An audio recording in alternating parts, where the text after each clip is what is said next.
निश्चय प्रेम प्रतीति ते विनय करे सन्मान, तेहि के कारज सकल शुभ सिद्ध करे हनुमान। जो सभी के कार्यों को सिद्ध करते हैं, आज उन हनुमान जी की प्रेरणा से, उनके आशीर्वाद से आज का ये साक्षात्कार मैं शुरू कर रही हूँ। बेहद ख़ास मेहमान हमारे साथ हैं इंडिया टीवी पर ज्योतिष पीठ शंकराचार्य स्वामी अभिमुक्तेश्वरानंद सरस्वती जी। बहुत बहुत स्वागत है आपका इंडिया टीवी पर। सनातन का ये मेला लगा है, महाकुंभ का ये समागम है। हर तरफ कहीं हवन है, कहीं भजन है, कहीं कीर्तन हो रहे हैं। लग रहा है सारे भेद मिट गए हैं, सब एक हो गए हैं। आपको लग रहा है ऐसा? यही होने के लिए तो ये पर्व आयोजित होता है, जब हम सब तरफ से सिमट करके एकाकार हो जाते हैं। ये सनातन धर्म की एकता का परम प्रतीक कुंभ है। महाकुंभ सनातन धर्मियों के लिए, सनातनियों के लिए इतना महत्वपूर्ण क्यों है? असल में जो सनातनी हैं वो पुरुषार्थ चतुष्टय की आकांक्षा रखते हैं, धर्म अर्थ काम मोक्ष। तो उनका जो काम और अर्थ है वो धर्म और मोक्ष के बीच में रहता है। जैसे धर्म अर्थ काम मोक्ष, इनके चार पुरुषार्थों से समन्वित हमारा जीवन है सनातनियों का। तो आप देखेंगे कि यद्यपि इसमें अर्थ और काम भी है, लेकिन वो धर्म और मोक्ष से आबद्ध है। तो इसलिए हमारा जो भी कार्य है वो इसी के इर्द गिर्द घूमता है। तो हम धर्म को पहले नंबर पर रखते हैं और हमारी जो आकांक्षा है वो मोक्ष की होती है। और ये जो कुंभ पर्व है, यहाँ धर्म भी होता है और मोक्ष की प्राप्ति का तो स्थान ही है। इसलिए हर सनातन धर्मी के आकर्षण का सबसे बड़ा केंद्र ये बन जाता है। जितने कुंभ पहले हुए, चाहे वो पूर्ण कुंभ था या अर्ध कुंभ था, उनसे अब व्यवस्थाओं में कितना परिवर्तन है? बेहतर हुआ है या भी और बेहतर नहीं, हम लोग ये दृष्टि नहीं रखते हैं। व्यवस्था के लिए हम लोग यहाँ नहीं आते हैं। जो व्यवस्था जिस समय उपलब्ध हो जाती है उसको स्वागत के साथ स्वीकार करते हैं, लेकिन व्यवस्था पे फोकस नहीं करते हैं कि व्यवस्था के बारे में चिंतन करें।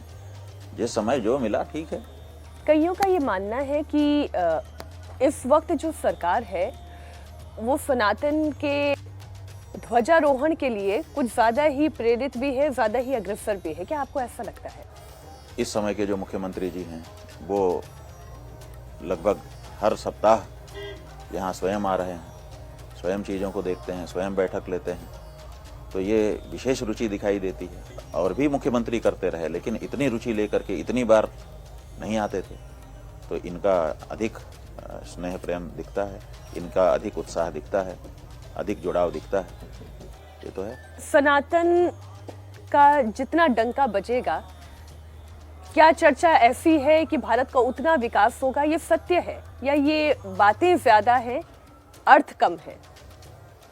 ऐसा है कि भारत की जो पहचान है वो धर्म है।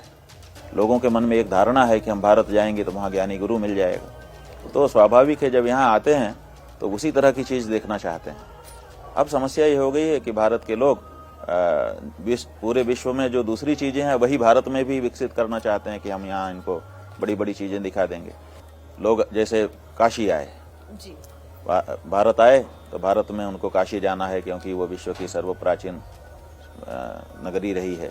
अब वो आए तो वो सोचते हैं कि किसी गली में जा करके किसी ज्ञानी गुरु से हम कुछ समझें, कुछ प्रश्न करें, जिज्ञासा करें तो उसका समाधान हमको मिले। अब वहाँ पर हम उनको मॉल दिखाने लगते हैं, वहाँ पर हम उनको रोपवे दिखाने लगते हैं, वहाँ पर हम उनको मेट्रो दिखाने लगे। क्या वो देखे नहीं है? वो तो अपने देश में वो सब देख करके आए हुए हैं। वो हमारी गलियाँ देखने आए हैं और हम गली को तोड़ करके चौड़ी सड़क बना रहे हैं। ये समस्या हो रही है। जिस चीज़ को देखने के लिए, पाने के लिए लोग आ रहे हैं वो हम उपलब्ध नहीं करा पा रहे हैं। लेकिन सतत विकास, जिसे हम मॉडर्न सिविलाइजेशन भी कहते हैं, उसकी भी तो आवश्यकता है। जनसंख्या बढ़ी है, लोगों के आवागमन के संसाधन बढ़े हैं, गाड़ियां बढ़ी हैं, बाइक मोटरसाइकिल्स बढ़ी हैं, तो चौड़ी सड़कें भी तो चाहिए हमें। ठीक है, चौड़ी सड़क चाहिए तो आपको एक ऐसा नया नगर प्लान करके बनाना चाहिए जिसमें चौड़ी सड़कें हों। आप एक नई काशी बना दीजिए, नई काशी में चौड़ी सड़कें हों, बड़े बड़े मॉल हों, लेकिन जो पुरानी धरोहर है हमारी उसको मिटा करके आप नया बनाने की जो कोशिश कर रहे हैं वो बहुत बड़ी क्षति हो रही है। हम ये कह रहे हैं कि आपके पास जो थाती है पुरानी उसको बचाए रखिए और नया भी कुछ करना चाहते हैं आप करिए। तब तो जो अयोध्या में भी सड़कों का चौड़ीकरण हुआ है वो भी ठीक नहीं है। बात यह है कि भगवान के दरवाजे तक अगर हम गाड़ी में चढ़ के जाना चाहते हैं तो ये कहाँ तक उचित है। हमारा धर्मशास्त्र कहता है कि जब यात्रा के लिए निकलो तो नंगे पांव जाओ। भगवान के पास छत्र और पादुका धारण करके नहीं जाया जाता है। तो लोग क्या करते थे कि बहुत दूर से आ रहे हैं तो उनको तो गाड़ी की जरूरत पड़ती है, तो वहां तक तो गाड़ी से आ जाते थे, लेकिन भगवान के पास आने से 1 किलोमीटर 2 किलोमीटर 5 किलोमीटर दूर वो गाड़ियां छोड़ देते थे। आप सीधे गाड़ी में बैठे हुए जूता पहने हुए पहुंच जाएंगे, पहुंच तो जाएंगे, लेकिन वो बात कहाँ से आएगी जो पैदल चल के आते और भावना धीरे धीरे बनती। महाराज भगवान के पास पहुंचते तक आपका भाव अलग हो जाता, उसका मौका ही नहीं मिला। पहले जो संतुष्टि उनको मिल जाती थी वो अब नहीं मिल रही है। क्यों नहीं मिल रही है? क्योंकि आपने वो बात खत्म कर दी। स्वामी जी, आप धर्म के न्यायाधीश कहे जाते हैं। शंकराचार्य की पदवी धर्म के न्यायाधीश की है, लेकिन क्या धर्म ये कहता है कि किसी एक अमुक धर्म के व्यक्ति को या किसी एक पंथ के व्यक्ति को, संप्रदाय के व्यक्ति को धन उपार्जन से, जब इतना बड़ा महाकुंभ का मेला लग रहा है, उन्हें दूर कर दिया जाए? मैं मुस्लिम समाज की बात कर रही हूँ। मुस्लिम समाज हमारे साथ रह रहा है, हमको मुस्लिम समाज से कोई समस्या नहीं। हम उनको कमाई उनकी मारी जाए ऐसा सोच भी नहीं रहे, सकते भी नहीं। बात क्या है, हमने यहाँ कुंभ में आने से उनको रोका कि भाई ना आए तो अच्छा है। ये जो बात उठाई गई है वो क्यों उठाई गई, इसके पीछे का कारण समझने की आवश्यकता है। बात यह है कि पहले तो ऐसी मांग नहीं उठी, पहले भी कुंभ होते रहे हैं, लेकिन इधर बीच में सोशल मीडिया में बहुत सारे ऐसे दृश्य दिखाए गए जिनमें ये अंकित किया जाता था कि हिंदुओं के लिए भोजन आदि बनाते समय भी उसमें वो थूक दे रहे थे। नाक का मैल, आंख का मैल, कान का मैल निकाल करके मिला दे रहे थे। यहाँ तक कि पेशाब करने तक के दृश्य आ गए पानी में, वो भी मिला करके उसी से चीजें आगे बढ़ा दी गई। तो इससे क्या पूरे हिंदू समाज में एक धारणा चली गई, एक संदेश चला गया कि ये हमारे धर्म को भ्रष्ट करना चाहते हैं, हमको अपवित्र बनाना चाहते हैं। और हम हिंदू, हम सनातनी लोग, हम परम धार्मिक लोग अपनी पवित्रता को सबसे महत्वपूर्ण मानते हैं। तो हम अपनी पवित्रता को बनाए रखने के लिए आग्रही हो गए। तो हमने कहा भैया इनको पास में मत आने दो कम से कम, क्योंकि हम यहाँ जब प्रयाग में आए हैं अपना घर छोड़ करके, तो यहाँ इसीलिए आए हैं कि यहाँ हम पवित्र जीवन जिएंगे। यहाँ हम एक समय भोजन कर रहे हैं, स्वयं बना करके भोजन कर रहे हैं जो कल्पवासी आए हुए हैं, और पवित्रता के साथ रह रहे हैं, ब्रह्मचर्य का पालन कर रहे हैं, असत्य नहीं बोल रहे हैं। तो जहाँ पर हम इतना पवित्रता के साथ रहने की कोशिश करने के लिए आए हैं, और उस जगह पे अगर हम इनको आने देंगे और कहीं कोई हमारी अपवित्रता हुई तो हमारी तो तपस्या ही व्यर्थ हो जाएगी। तो इसी कारण से हम लोगों ने कहा कि यहाँ ना आए तो अच्छा है, और कोई इसमें दूसरी बात नहीं है। उनको खूब कमाई हो, खूब संपन्न रहें, हमें क्या दिक्कत है। तो फिर आप एक बयान ऐसा क्यों देते हैं कि धार्मिक आधार पर बंटवारा हो चुका है, तो इसलिए अब जिन्हें जाना है वो चले जाएं, ये देश जाना है नहीं चले जाएं, चले ही जाएं। उनको चले ही जाना चाहिए, ये हम कह रहे हैं। आप समझिए, ऐसा नहीं कि जिसको जाना है चला जाए, कोई ऐच्छिक नहीं है।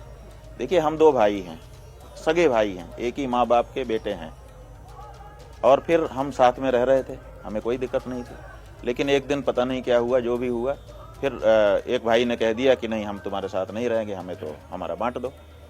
क्योंकि उसका हक बनता था, वो भी हमारे ही बाप का बेटा था, और हमारे यहाँ उत्तराधिकार से संपत्ति मिल जाती है बेटों को। तो हम 2 बेटे थे, तो 50-50% हमारा बंटने का नियम था, तो उसका बट गया। अब उस जितना उसका हक बनता था उसने बांट लिया। जब उसने बांट लिया तो क्या नियम है, यही नियम है ना कि जो बांट लिया तो अपने वाले भाग में चला जाए, अपने वाले हिस्से में। अब वो बांट भी लिया, अब अपने हिस्से में भी नहीं जा रहा है, हमारे यहाँ पड़ा हुआ है। ये बात जो है वो हमको ठीक नहीं लगती है। हमको लगता है कि बांटा है तो तुम अपने में जाओ, और नहीं बांटना है तो कैंसिल करो बंटवारा।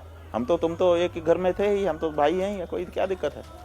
नहीं, लेकिन बड़े बड़े मुस्लिम कौम से आने वाले सांसद भी हैं हमारे देश के, वो ये कहते हैं कि सभी का खून शामिल है इस मिट्टी में, ये मुल्क भाई हम कहाँ मना कर रहे हैं, तो फिर क्यों बंटवारा करते हो? धर्म के आधार पर फिर बंटवारा क्यों करते हो? इसका जवाब तो दो। हो गया नहीं, आज भी है, बंटवारे का प्रभाव है।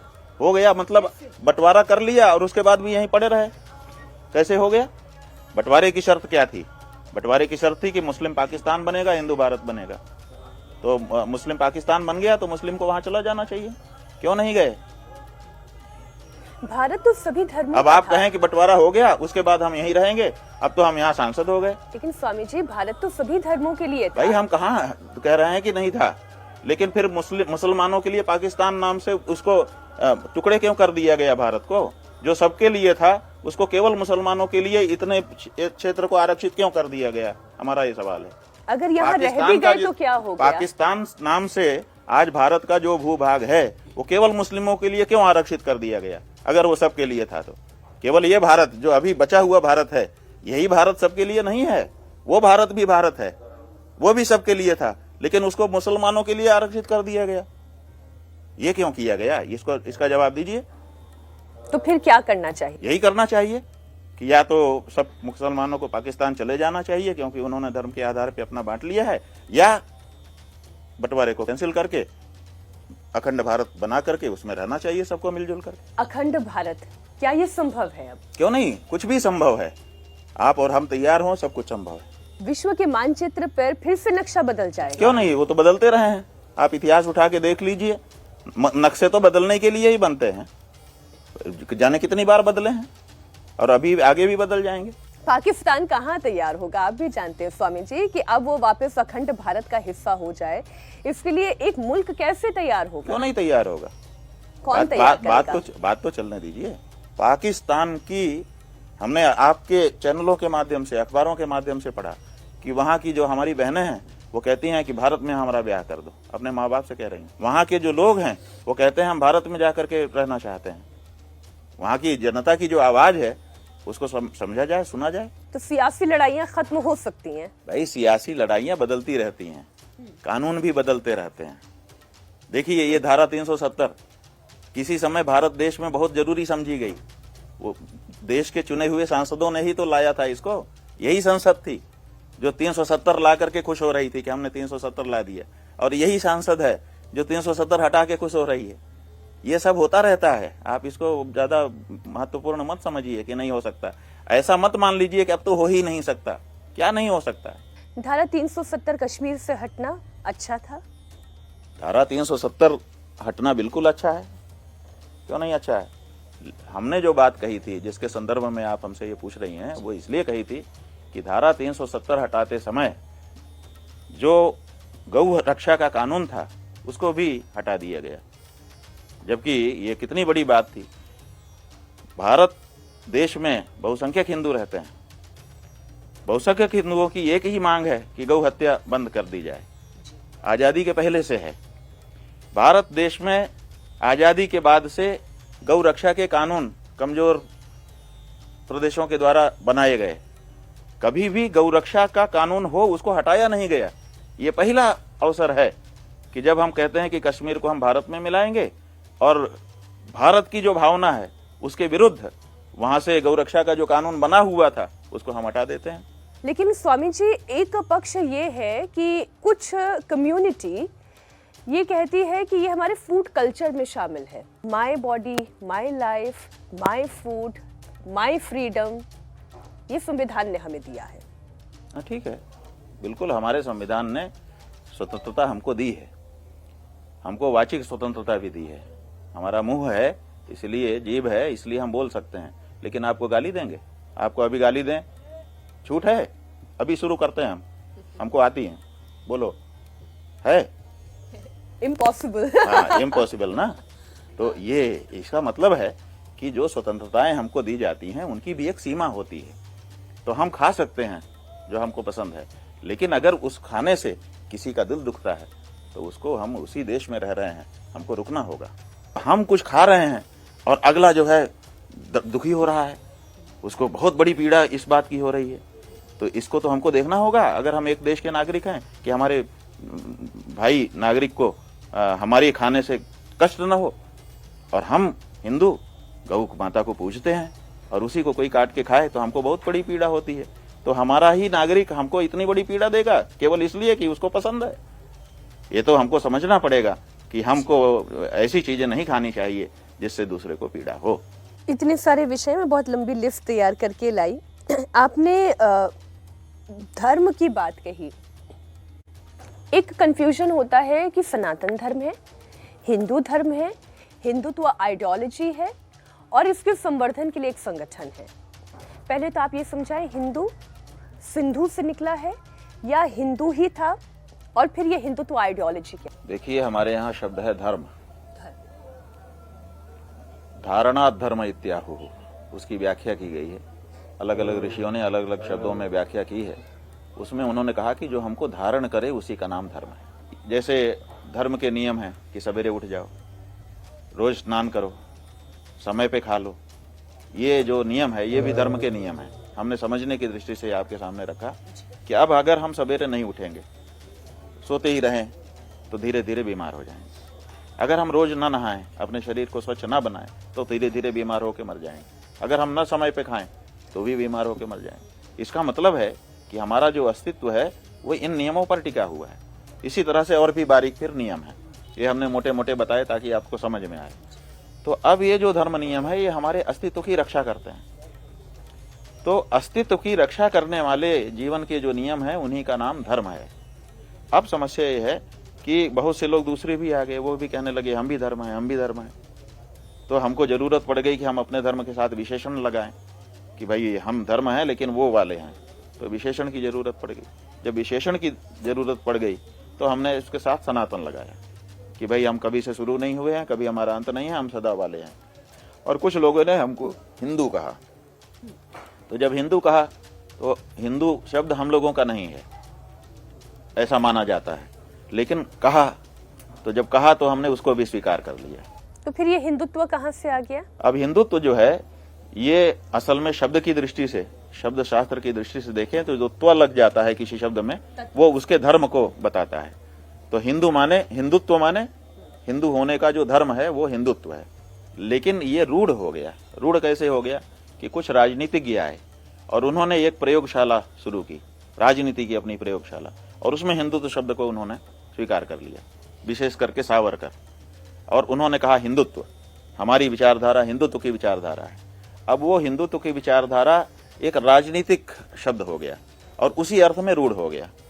आप ये क्यों कहते हैं कि आरएसएस भी कोई हिंदू संगठन नहीं है? नहीं, उन्होंने स्वयं कहा है, हम नहीं कह रहे हैं। अच्छा। उन्होंने कई बार अलग अलग उनके द्वारा वक्तव्य भी दिए गए हैं, प्रेस कॉन्फ्रेंस में भी उन्होंने कहा है और उन्होंने अखबारों में भी, उनके जो अखबार हैं उनमें भी कभी लेख वगैरह छपते हैं, उसमें कहा है कि हम हिंदू संगठन नहीं हैं, हम सामाजिक संगठन हैं। तो वो उनकी तरफ से डिस्क्लेमर है, उन्होंने स्वयं स्पष्ट घोषणा की हुई है पहले से, हम नहीं कह रहे हैं। राष्ट्रीय स्वयं संघ के जो पूर्व पदाधिकारी रहे हैं, सरसंघ चालक, उनमें से एक ने एक पुस्तक लिखी है, उसमें उन्होंने लिखा है कि हम तो सबको जोड़ते हैं। अगर कोई मुसलमान जी जो नमाज पढ़ता है, जो शरीयत के अनुसार अपना जीवन गुजार रहा है और वो हमारे संगठन से जुड़ा है, तो हम उसको हिंदू कहेंगे। वो कौन सा हिंदू है? वो मोहम्मद पंथी हिंदू भाई है। और उनकी हिंदू की पहचान और हमारी हिंदू की पहचान में अंतर यह है, हम कहते हैं जो हिंदू धर्म का पालन करता हो, माने वेद शास्त्र के अनुसार अपना जीवन यापन करता हो, वो हिंदू है। और वो कहते हैं कि जो हिंदुस्तान में पैदा हो गया, जिसकी ये मातृभूमि, पितृभूमि और पुण्य भूमि है, वो हिंदू है। वो उसमें मुसलमान भी आ गए, उसमें ईसाई भी आ गए, उसमें सब आ गए। इसीलिए उन्होंने वक्तव्य दिए हैं, प्रेस कॉन्फ्रेंस में दिए हैं कि हमारे 30,000 स्वयंसेवक जो मोहन वैद्य हैं, उनके पदाधिकारी हैं बहुत बड़े, उन्होंने प्रेस कॉन्फ्रेंस में कहा कि हमारे 30,000 स्वयंसेवक गौ मांस खाते हैं, हमें कोई दिक्कत नहीं है। माने गाय को पूजने वाला और गाय को खाने वाला दोनों उनके संगठन में बराबर है। हम ये नहीं कर पा रहे हैं। मान लीजिए एक इलाका है, वहां पर सारे अन्य धर्मावलंबी और केवल एक हिंदू है। वो अपनी पूजा पाठ, अपनी पद्धति, मैं संभल का उदाहरण लेती हूँ, एक दंगा हुआ संभल में और वो मंदिर के कपाट हमेशा बंद हो गए। हम समझ गए। आप देखिए कि लंका थी, जी। वहां एक विभीषण था, अपने धर्म पे दृढ़ बना हुआ था, और फिर धीरे धीरे धीरे क्या हुआ, उसी विभीषण ने पलट दिया, सारी लंका जो है विभीषण की हो गई, एक ने। इसलिए डेंसिटी होनी चाहिए धार्मिक में, वो समय आएगा सब पलट देगा। और अगर हम अपने धर्म को राजनीति से जोड़ देंगे, ये भी समझिए, अगर हम अपने धर्म को राजनीति से जोड़े होते तो जिस समय भारत में तख्ता पलट हुआ, जिस समय यहाँ पर मुगलों का राज हुआ, उसी समय हम सब मुगल हो जाते। लेकिन हमने धर्म और राजनीति को अलग रखा था, इसलिए राजनीति बदल गई भारत की, लेकिन धर्म अपनी जगह पे स्थिर बना रह गया। धर्म में इसलिए जाति की भी तो राजनीति है, धर्म में जाति की भी तो राजनीति है स्वामी वो जी। राजनीति वाले तो कुछ भी राजनीति खोज लेते हैं, वो राजनीति खोज ले रहे हैं, लेकिन जाति में राजनीति का क्या लेना देना है। जाति तो हमारे अपने संस्कारों को बचाए बनाए रखने के लिए एक व्यवस्था है, हम अपना अनुशासन अपने जाति में बनाए रख सकते हैं, इसीलिए हम बनाए रखते हैं। जी, मैं एक उदाहरण देती हूँ हाँ। आपको। उदाहरण ये है कि फलाना पार्टी की अगर सरकार बन गई तो वो आरक्षण खत्म कर देगी, यानी कि इस जाति का हक उनसे छीन लेगी। फलाना पार्टी की सरकार आ गई तो संविधान खत्म कर देगी, फलाना पार्टी की सरकार आ गई तो आपकी जाति सुरक्षित हो जाएगी। तो ये जो जाति है, इसको आपने आरक्षण की चटनी चटा करके उस जाति को आरक्षण वाली जाति मान लिया आपने। आरक्षण जो है वो जाति का अधिकार नहीं है। आरक्षण इसलिए लगाया गया था कि वो जो जाति पीछे रह रही थी उसको बराबरी में ला दिया जाए। आप राजनीतिज्ञों ने क्या किया, उस जाति को आरक्षण वाली जाति के नाम से परमानेंट कर दिया। अब वो उनकी पीढ़ियां की पीढ़ियां पिछड़ी ही मानी जाएंगी। आपने उनको नाम दे दिया पिछड़ा। आपको कोई पिछड़ा नाम दे, आपको अच्छा लगेगा, लेकिन उनको अच्छा लग रहा है क्योंकि उनको साथ में चटनी भी चटा रहे हैं आरक्षण की। तो जिस उद्देश्य से आरक्षण लाया गया था उस उद्देश्य को पीछे कर दिया गया, और सदा सदा के लिए कि हम तुमको थप्पड़ मारेंगे और एक थप्पड़ का 5 रुपया। अब कई लोग आके भैया मारे ही दो, हमको 5 रुपया तो मिल रहा है। ये कहाँ का न्याय है? क्या इसके लिए आरक्षण लाया गया था कि हम उनको पिछड़ा और दलित घोषित ही कर दें? 78 साल बीत गए।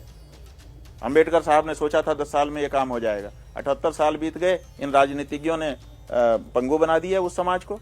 अब उनके लिए उन्होंने परमानेंट शब्द कर दिया कि तुम तो पिछड़े ही हो, तुम तो दलित ही हो। अब अति दलित, महादलित जैसे शब्द भी खोजने लग गए हैं। कितना बड़ा अपमान उस समाज का कर रहे हैं।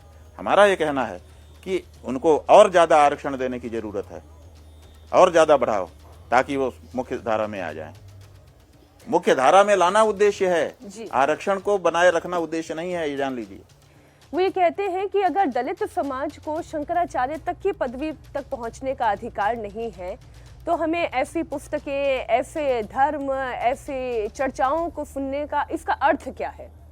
दलित समाज शंकराचार्य नहीं बन सकता, यही बात बार बार उठाई जाती है। जी। हम कहते हैं कि गुरु रविदास, रैदास, वो दलित थे कि नहीं थे?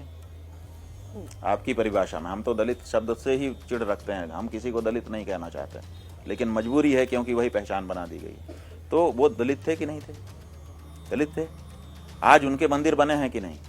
आज उनके रथ निकलते हैं कि नहीं? उनका जुलूस निकलता है कि नहीं?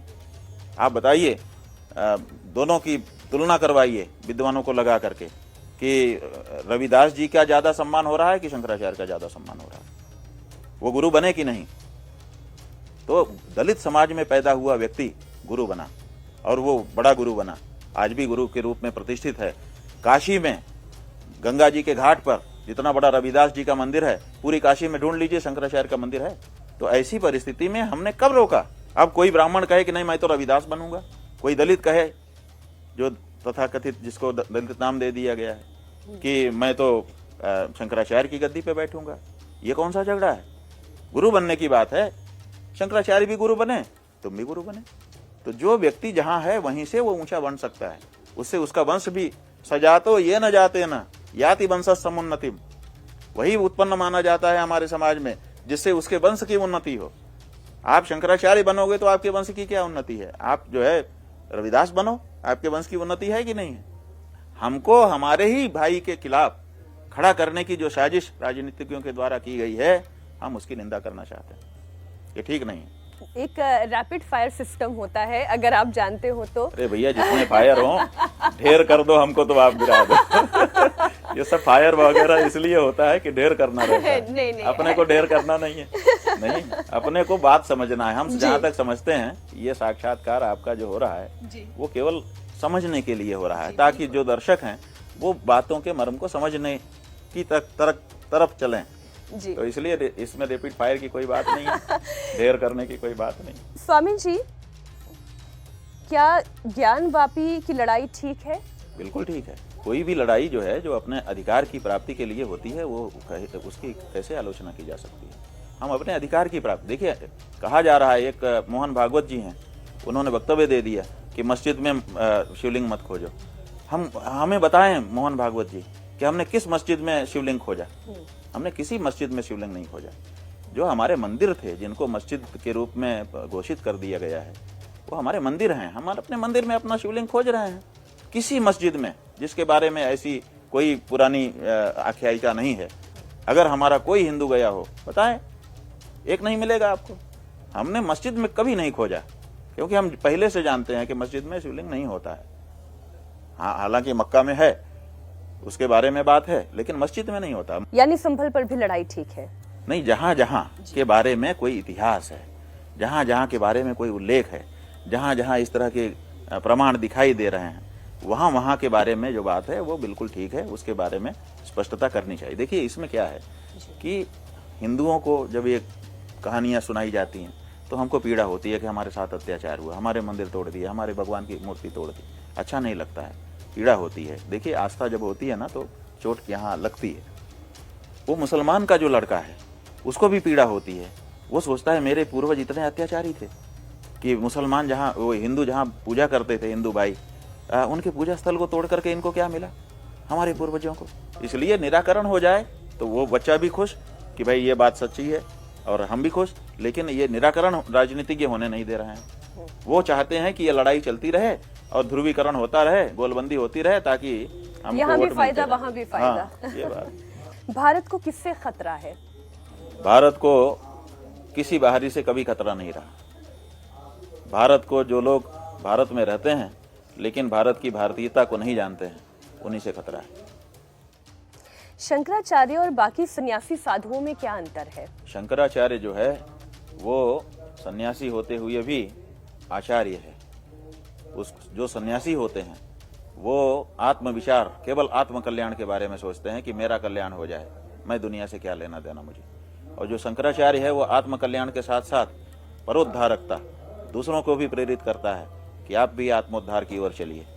यही दोनों में अंतर है। और विशेष करके जो धार्मिक नियम, धार्मिक निर्णय हैं वो भी शंकराचार्य को ही देना होता है, इसलिए उसको शास्त्रों के साथ, विद्वानों के साथ निरंतर संपर्क रखना पड़ता है। किसी हिंदू सनातनी को अगर धर्म की शिक्षा लेनी हो तो सबसे उचित पुस्तक कौन सी है? ऐसा है कि हमारे तो एक गड्डी अगर हम निकाल दें, 100 की हो या 50 की हो, जी, और हम कहें कि कौन सी नोट अच्छी है, तो आप क्या कहेंगे? सब नोट अच्छे हैं। और सोने की मूर्ति हो और उसका हम पैर पकड़ लें, उसका हाथ पकड़ लें और उसका सिर पकड़ लें, उसका पेट पकड़ लें कि कौन सा अच्छा है, अरे सब सोना ही है। तो कोई भी ग्रंथ हमारा उठा लीजिए, बस उसको, उसके मर्म को ठीक से समझ लीजिए, बारंबार उसी का अभ्यास करिए। आप रामचरितमानस को उठा लीजिए, अर्वाचीन ग्रंथ है, उसमें सब कुछ है। आप गीता जी को उठा लीजिए, सर्वोपनिषदों का वो दोग्धा, सब उपनिषदों का सार है। और इसी तरह से दूसरे भी हमारे ग्रंथ हैं। किसी एक ग्रंथ को उठा लीजिए और उसी को पढ़ना शुरू कर दीजिए, उसी में सारे ग्रंथों का सार आपको मिल जाएगा। आप खुद कह रहे थे कि दलित शब्द से आपको आपत्ति है, तो शूद्र दलित कैसे हो गए? बना दिया राजनीतिज्ञों ने, दलित कह दिया। महात्मा गांधी हरिजन कहते थे। ठीक है, वो भी हरिजन कह रहे थे। क्यों? जो शब्द उनके लिए था उसमें गौरव क्यों नहीं भर रहे थे? नए नए शब्द गढ़ करके क्यों लाते हो?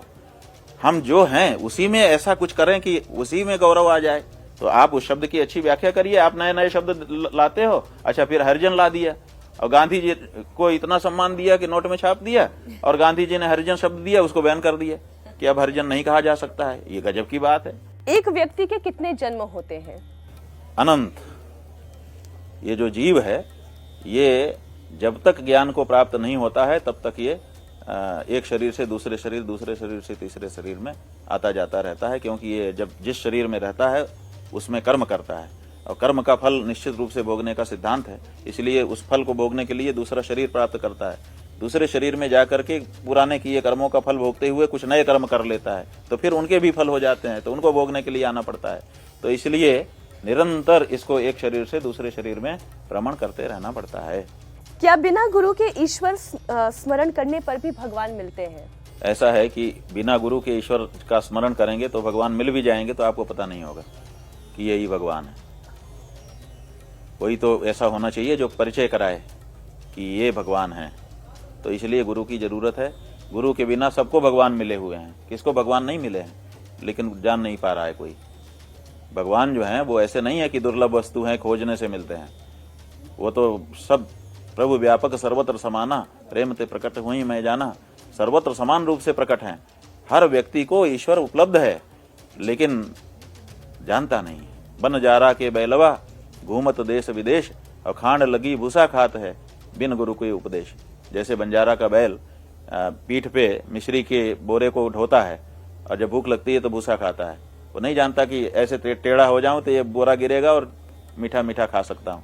तो उसी तरह से बिना गुरु के लोग जान नहीं पाते कि उनकी अगल बगल क्या है। जब कोई बताने वाला आ जाता है तब उसी जो चीज दिख रही है उसी में वो दिखा देता है।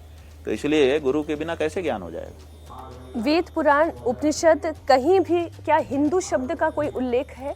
ऐसा है कि हमारे वेदों में एक मंत्र है, हिंग कृण्वती, ये गाय के बारे में मंत्र है। उस हिंग कृण्वती मंत्र में शुरुआत हिम शब्द से होती है और उसकी जो दूसरी अर्धाली है उसमें दू आता है। तो जो विद्वान है वो कहते हैं कि इसी मंत्र से हिंदू शब्द लिया गया है। और वैसे भी हिंदू जो है उसका एक गोत्र होता है। गोत्र का मतलब है कोई भी हिंदू होगा तो उसका गोत्र होगा, बिना गोत्र का हिंदू नहीं होता है। और गोत्र शब्द का अर्थ है गो माने गाय और त्र माने रक्षा करना। जो गाय का रक्षक समुदाय है उसको हिंदू कहा जाता है। आजकल आप देख रहे हैं चमत्कार दिखाते हैं, किसी व्यक्ति को देखकर उसके मन में क्या चल रहा है वो बता देते हैं। ये सिद्धि है या ये क्या है? हम कहते हैं जो भी है, आप उसको जादू कहो, आप उसको सिद्धि कहो, आप उसको मिरेकल कहो, चमत्कार कहो, जो कहो, उससे उपलब्धि क्या है? हमारा ये है, नाम उसको हम कुछ भी दे दें, उसकी व्याख्या कुछ भी हो जाए, उससे उपलब्धि क्या है? उससे कुछ उपलब्धि नहीं है। सड़क पर चल रहे हैं, एक्सीडेंट हो रहा है, लोग टूट फूट जा रहे हैं, कितनी उनको देख करके कैसा लगता है? कोई ऐसा चमत्कारी क्यों नहीं आता है कि एक्सीडेंट रोक दे, जब गाड़ियां यूं आए तो यूं हो जाए, टकराए ना। कोई ऐसा मंत्र मार दे कि भाई जब गाड़ी आएगी यूं यूं हो जाएगी। वैसा तो नहीं होता है ना।